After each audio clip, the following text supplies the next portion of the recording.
Welcome to Sunday Edition. I'm Dennis Woltering. Students in Orleans Parish Public Schools go back to class this coming Tuesday. As we approach the 5-year anniversary of Katrina, just where does the city school system stand? Plus, the city of New Orleans, 5 years after Katrina. A new study explores the recovery, the improvements, and the challenges the city has yet to overcome.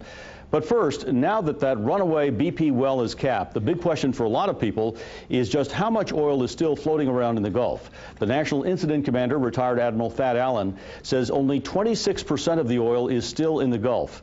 But a number of people find it hard to believe the rest of the 200 million gallon spill was burned, skimmed, dispersed, or somehow removed. Still, if more than 50 million gallons are still in the Gulf, that is a tremendous amount. What does it mean for our seafood, for our marine life, and for our wetlands? Here now to give us their perspectives, the president of the United Commercial Fishermen's Association, George Barisich. Fishing guide, Captain Mike Frenette. And Channel 4's Fish and Game team leader and chef, Frank Davis. Thank you all for coming in. I appreciate it. Thank you for having us. Thank you. First of all, George, tell us what your perspective is. Do you believe that number, that only 26% remains out there? I was BP in that day, and the phone calls just started ringing in. What about that 75%? I lost it. I said, when you're not looking for something, you're not going to find it. The majority that they're not seeing is dispersed. It's in the water column or it's on the bottom. And it's there. They're just not looking for it. George, you don't believe the number either? Well, I don't believe the number. And as early as a week and a half ago, the numbers were, the math that came out was that there was still 175 million gallons that were unaccounted for. And, you know, I have to believe that with the aid and the use of the dispersants with this spill, that's actually put a bunch of oil down below the surface. And I think they're counting the numbers that was on the surface. What's down below, they can't see, they can't count.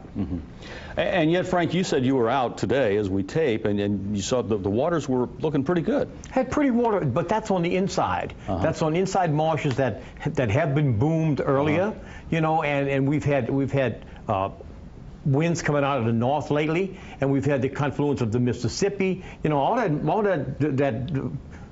influence that Mike's got down there at Venice is keeping it out of the inside marshes. So if they're telling us it's all gone and they're looking at the inside marshes, they don't see anything but oily booms. And that's but as Mr. Spock would say, that does not compute. The big concern is the impact of that oil that's still there. I mean, what is your concern about it? Well, my concern is obviously the oil that is down below the surface. That's basically a bull on the loose. You have a bunch of fish and a bunch of crustaceans that spawned this year. You have embryos, you have juvenile, and you have larvae of speckled trout, of redfish, of crabs, of shrimp, of a lot of different species, marine species, that aren't large enough to control their own destination. So they flow with the currents as well as the oil that's below the surface. They come in contact with each other. Now we have a variety of marine life that has a good chance of not surviving or will become a fatal statistic. Now, what happens 2 or 3 years down the road from now when we're trying to catch our adult speckled trout or our adult redfish or our adult shrimp and different things like this that aren't spawning? We can go out and catch fish right now. I don't think that's an argument, but 2 or 3 years down the road, I think we're going to have the potential for serious problems. Are you concerned about that as well? Exactly. If you don't have recruitment back out into the wild, it's going to affect your future crops. It's just the way it works. And what about the dispersants? I mean, some people are concerned that the dispersants could be causing damage to the larval and the juvenile fish. Oh, the indication is that, but BP and our own government says no. You know, every Dr. Odd, the book I just gave you, you read it, you're going to find out exactly what it's about. I have a very strong problem with the dispersant because from by the EPA, Lisa Jackson, who's director of it, fired off a memorandum, a letter to BP after about 4 weeks into this disaster, demanding them to quit using Corexit 9500 because of the chemicals contained within the Corexit 9500, because of how toxic they are. BP in turn sends a letter back to them saying, we're going to continue to use it. And they kept using it. And they kept using it everywhere else. And too, they kept their word. No, they did more than use it. They saturated the Gulf with it on top of the oil. I have a serious problem with that. Well, I mean, do you think it could affect the seafood, the safety of the seafood? I think a lot of people are concerned about that. I don't have my expertise knowledge. I'm not a biologist. I can't tell you whether it's been damaged. So I think common sense is that we have a tremendous amount of chemicals that have been placed into the Gulf of Mexico, placed into the breeding grounds, has obviously impacted certain parts of our estuaries. So to say that there's not a problem, I think is unfair. I think what we have, we don't have the technical answers to the questions that we need, such as, do we have problems with certain seafood? And they're not giving us those answers. They're just saying that they have things, that things are okay. And what is this? They started off with a sniff test. I mean, I have a problem with sniff testing hydrocarbons on certain fish and certain shellfish. I mean, and that's done by our federal government. We need the answers to what the potential problem is with the chemicals that were contained with the Corexit 9500, and to see exactly what the potential long future.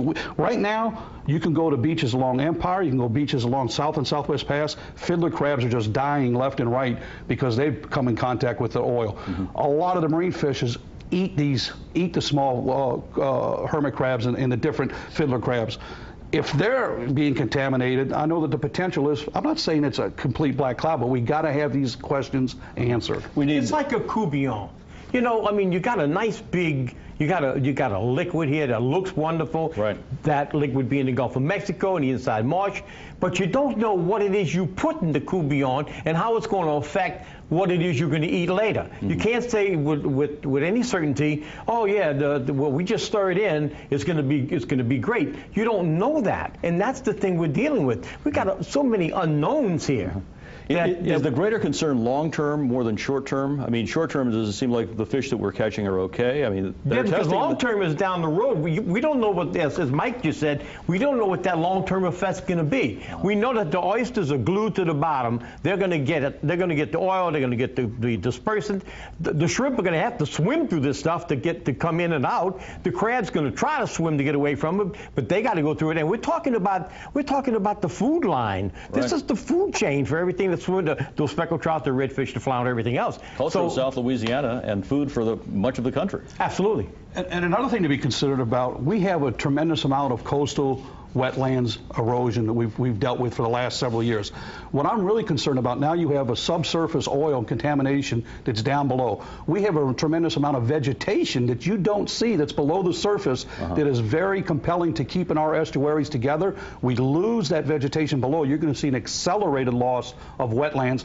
And quite honestly, we lose the wetlands, we lose the estuaries, we lose the baby area where everything is raised. And if you don't have that, the shrimp are gone, the crabs are gone. But weren't we told, Mike, that only the surface grass that comes out of the water will be damaged? Everything under the surface is going to be good. I don't buy that. Do you? I don't buy that. Because the oil is, a lot of the oil is below the surface. That's what you're finding. Yes. What is left, the majority is below the surface. Now, Governor Jindal has called for BP to pay for a $457 million 20-year seafood testing plan. They didn't respond to that. Then he scaled it back to $153 million 5 years. I mean, how essential is a long-term seafood testing plan like that? It's not just testing, it's the promotion. You know, they'll go hand in hand. You're going to have to build consumer confidence.